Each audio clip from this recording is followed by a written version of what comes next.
Super Bowl Sunday, dawn.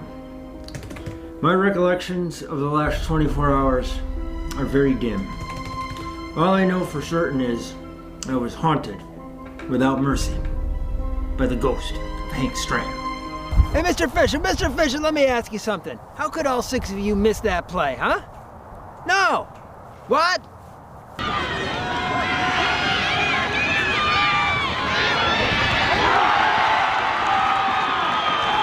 Leonard, keep throwing that. They can't cover that in a million years. That little hitch on the outside, Leonard.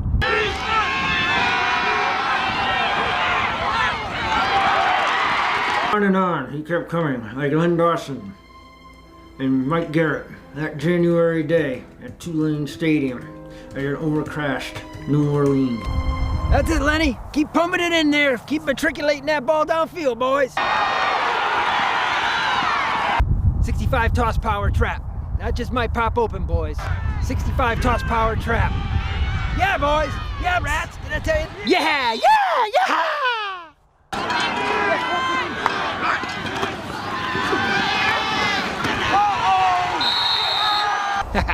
Kosolski didn't know where he was going. It was like a Chinese fire drill out there.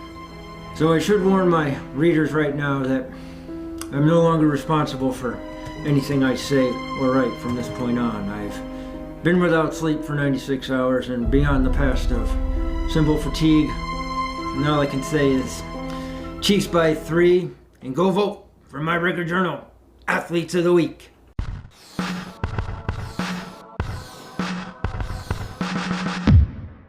Shall we dance our dance? Good morning, good afternoon, good evening, whenever you may happen to be tuning in. I am Brian Carpenter, sports editor of the Mariner Record Journal, and welcome to week 4 of the Winter Athlete of the Week series. We're coming to you this morning from Purgatory over in Middletown. You may have seen in the Record Journal the other day, we had a story on the new Purgatory that's opening up in Southington, and don't mean to give shameless plugs for people, but man, Aaron and I, we drink a lot of coffee. And there's good coffee at Purgatory. Glad to see they're going to be in Southington, Aaron, so we don't have to just be in the Middletown location, which is where we are today filming our show, because Aaron and I were just jonesing for some coffee, and here we are. First off, though, need to say hello and thank you, as always, to our presenting sponsor, Middlesex Community College, right here. Boom, we're coming down your way soon to shoot on location. See our friends down at Middlesex Community College. First and foremost, we have to bring you our winners from week 3 and our new slate of candidates from week 6. We're going to start over at the pool because that's where our girls winner does her business. She is from the Lyman Hall Coggin-Chog boys swim team, Miss Elise Boothroyd. This is Sean Krofsik, and we're with our female athlete of the week. It's Elise Boothroyd. She's a Coggin-Chog junior, and she swims with the Lyman Hall Coggin-Chog swim team. So, Elise, congratulations on being athlete of the week. Thank you so much. Yeah. So what does it mean to you to be selected? It means a lot to me. It shows that my hard work every day pays off, and if you really work for anything, you can achieve it. So you're coming off a big first year with the team, right? You were the diving 6 and 11 dive records. Tell me about that and heading into this season.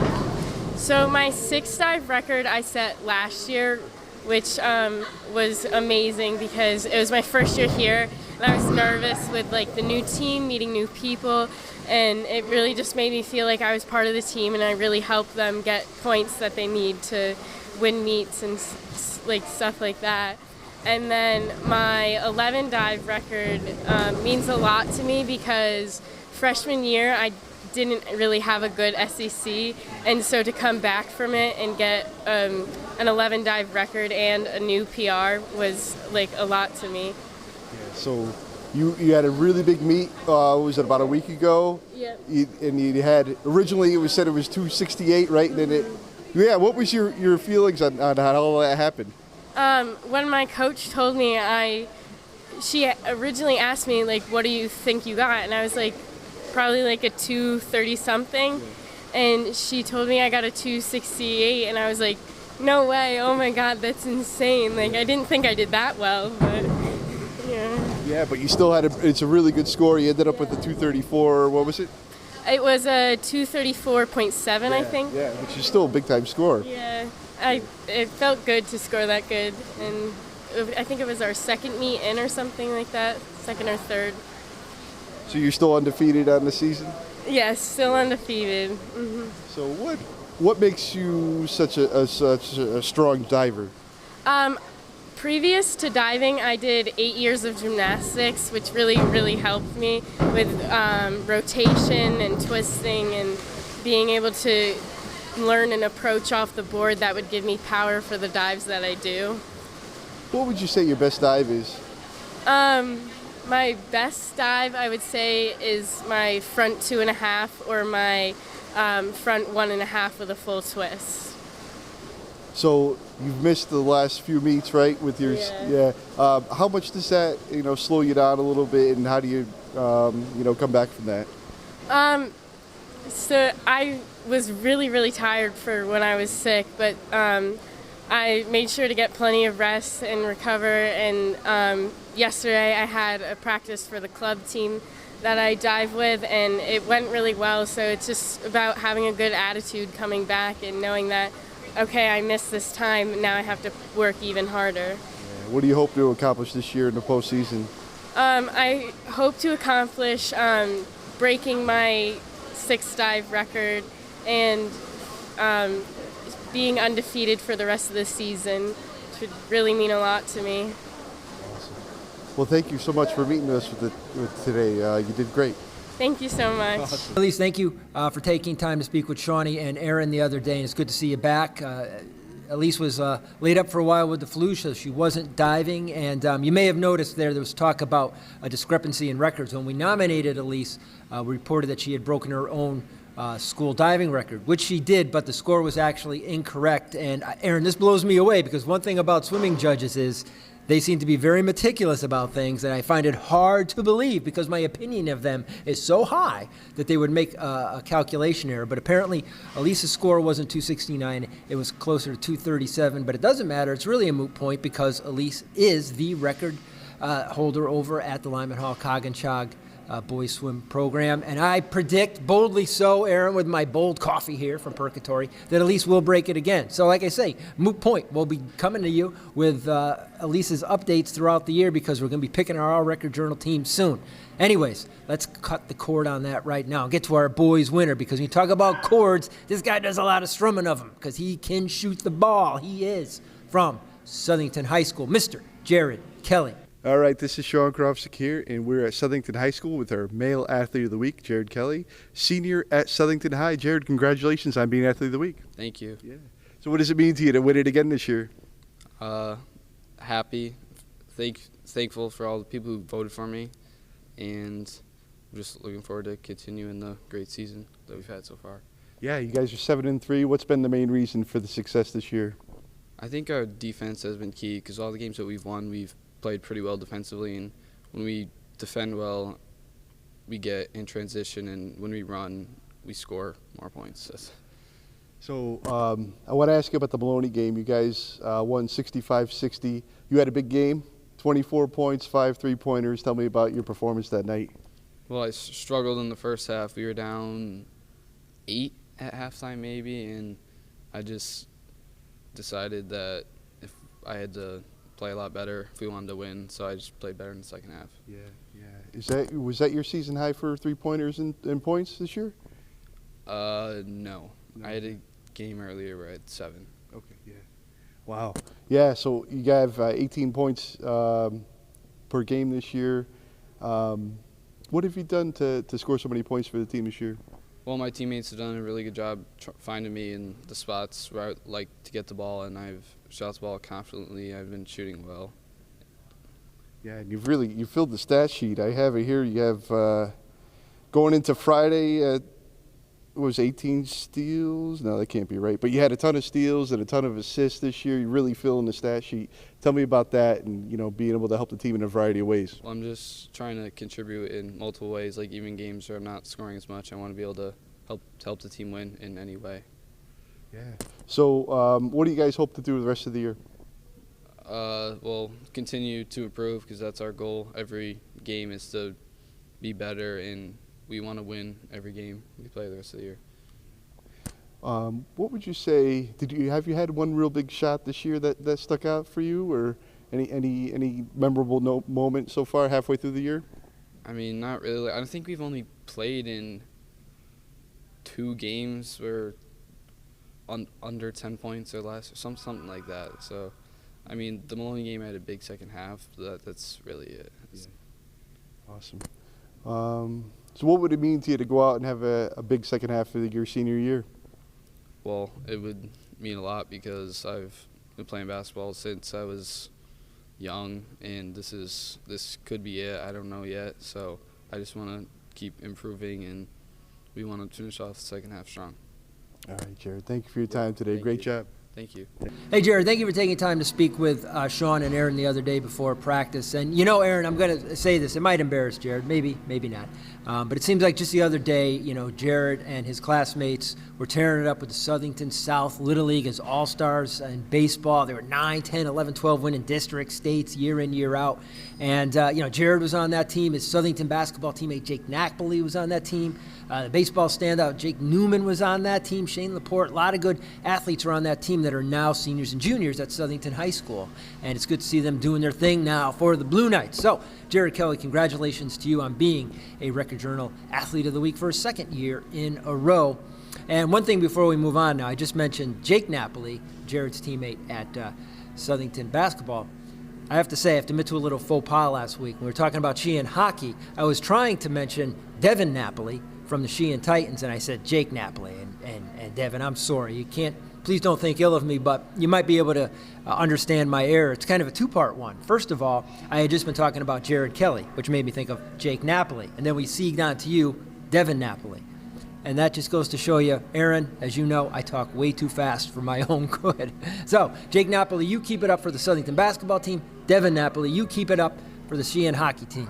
All right, we're going to move on to our slate of Week 4 nominees. Aaron, where should we start? Boys, girls? We're going to start with the boys. You know why? Because we got 2 wrestlers this week, and I'm psyched about what these guys did. And I want to get right into it. We're going to go over back to Southington High School. That's just where we were, Aaron. We're going back to Southington High School. And this young man, Mr. Caleb Brick. Caleb Brick, he's a senior. He's been wrestling varsity since his freshman year, and he's at 145 now. And Caleb, this past weekend, Southington hosted a pretty good invitational tournament, the Connecticut Challenge. 20 teams, a lot of the best teams from Connecticut, such as Bristol Eastern, but they also had Western Springfield from Massachusetts, Cumberland, Rhode Island. And Caleb Brick, along with his teammate Billy Carr, he won his weight class. Billy won 182, Caleb won 145, and I'll tell you, Caleb really tore it up. In the quarterfinals, he won by tech fall, 17-zip, like early in the second period, which is, you know, think about it. It's like 2.5 minutes. He racked up 17 points, won by pin in the semis, pin again in the finals. Caleb Brick in the midst of a strong senior season. We know we have not seen the last of you. For now, you are boys nominee number 1 here in Week 4. Second nominee, also a wrestler. He is from Maloney High School, Mr. Darryl Rivera, dashing Darryl Rivera. I was pleased to be able to go over and meet him the other day, take his photo. Hope that photo looks good there. You look all right there, Darryl. Darryl, like Caleb, won at an invitational this past weekend. Now, Darryl and his Maloney Spartan teammates were up in Manchester at East Catholic at the Eagle Classic. And Darryl, he's a junior, 220-pounder, won his weight class.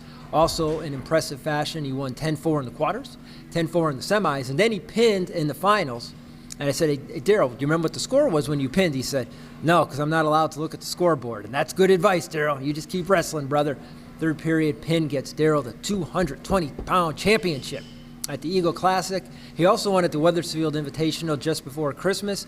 Darryl Rivera, remember that name. He's 22-2 on the season. Class L tournament coming up. For now, Darryl Rivera, boys nominee, number 2 in Week 4. Third and final nominee, we're going inside to the hockey rink. And you know who's hot right now? Besides Devin Napoli and the Sheehan Titans, I'll tell you who, the Lyman Hall Co-op. And that's where boys nominee number 3 does his business. He is Mr. Jack Roberts. He's a sophomore. He's the younger brother of Kyle Roberts, last year's Record Journal Hockey Player of the Year. Now, Jack lives in Middlefield, but he goes to Lyman Hall, and he's a returning All-RJ player, and the kid, he can play. And so can his teammates. They started 1-4-1. They're up in Division II now because they won D3 last year. A little rough out of the gate for Jack and the boys. They were 1-4-1, but they've won 4 in a row, so they're over 500, 5-4-1. And Jack has scored 4 goals and assisted on 2 in the win streak. He had 2 goals on Saturday night, most recent win against E.O. Smith and Tolland. And Jack has 5 goals, 5 assists on the year, and he is boys nominee number 3 here in week 4. All right, we're at a coffee shop, Aaron. Taking a coffee break, bro. It just goes with the territory. Before we get to our girls' slate of nominees, pardon me, I admit it, I'm a coffee snob, 100%. We talk about 100%. We got 3 girls who gave 100% last week, and they were easy picks. You know, usually in the winter season, it's tough to find the girls I want to nominate. Not this week. It was easy. Starting with, from Platt High School, Miss Wallaka Bailey, junior guard for Coach Tina Gagne, one of my favorite coaches. And Wallaka, you know, last year, she missed her sophomore season. She was hurt, which was a shame because this girl can play, and certainly we're seeing that. You know, the rivalry game with Maloney was on Thursday night. Platt High School was down by 9 on its home court early in the third quarter, and back came the Panthers. They won that game 42-31 going away. And you know who led the charge? Yes, Miss Wallaka Bailey. That's why she's nominated. She had 18 points in that game. And then, just last night, Aaron, that came over the radar, they lost to Middletown, but Wallaka hit for a season-high 20. The girl is in a groove. She's really been in a groove all season. Wallaka, it's good to see you back healthy. You are girls nominee number 1 here in week 4.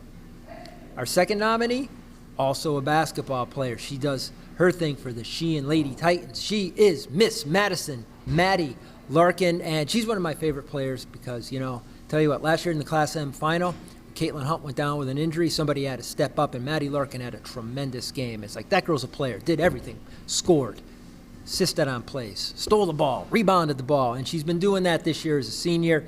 Her and Caitlin Hunt, formidable force in the front courts for the Sheehan Titans. Aaron, there's a lot of words right there, formidable force, but that is Maddie Larkin.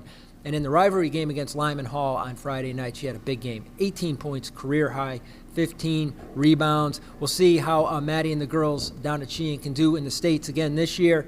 They're a fine, fine team. And Maddie Larkin, she is a fine, fine player. She is girls nominee number 2 in week 4. Third and final nominee, hey, we got a girls hockey player because you know who's hot like the Lyman Hall Trojans in the boys game? It is the Connecticut Blades, that co-op of Amity, North Haven, and Cheshire. And there's a number of Cheshire girls playing and playing very well this year for the Blades, including this girl, Nadia Di Natale. Nadia, she's like the Guy Lafleur of the Blades. They are hot. They are 10-2-1. And this young lady, 8 goals, 9 assists for the Blades, and they are just continuing to build momentum. She is the second nominee from this team. Avery D. Podesta followed her a couple weeks ago. And I got to say, Nadia, you got to extend your thanks to Mr. Greg Letterherd from the Cheshire Herald/Record Journal, because he said, hey, are you looking for a girls nominee? I said, Greg, I am looking for a girls nominee. And he said, Nadia Di Natale. She's playing some good hockey. And you know what? It wasn't a tough sell. You certainly are, young lady. You are girls nominee number 3 here in week 4. All right, Aaron. That's a wrap. We got 6 in the books. I have a muffin here that's getting a little cold, and I want to get down to it. Now, so when you see this video, it is 6 o'clock on Wednesday. Polls are open at myrecordjournal/sports. They're open through now, through Sunday. It means you can watch the Super Bowl, and when it's done, you still have time to go online and vote. Please do so, because I'm going to tell you something. The totals were a little low last week. Bummed me out a little bit. Some were good, others weren't. So let's get the vote totals back up, because the kids are doing good stuff this winter. My thanks to the folks here at Purgatory. My thanks to the folks at Middlesex Community College. Boom. We'll be back next week with the Week 4 winners and a fresh slate of Record Journal Athlete of the Week nominees. Be good.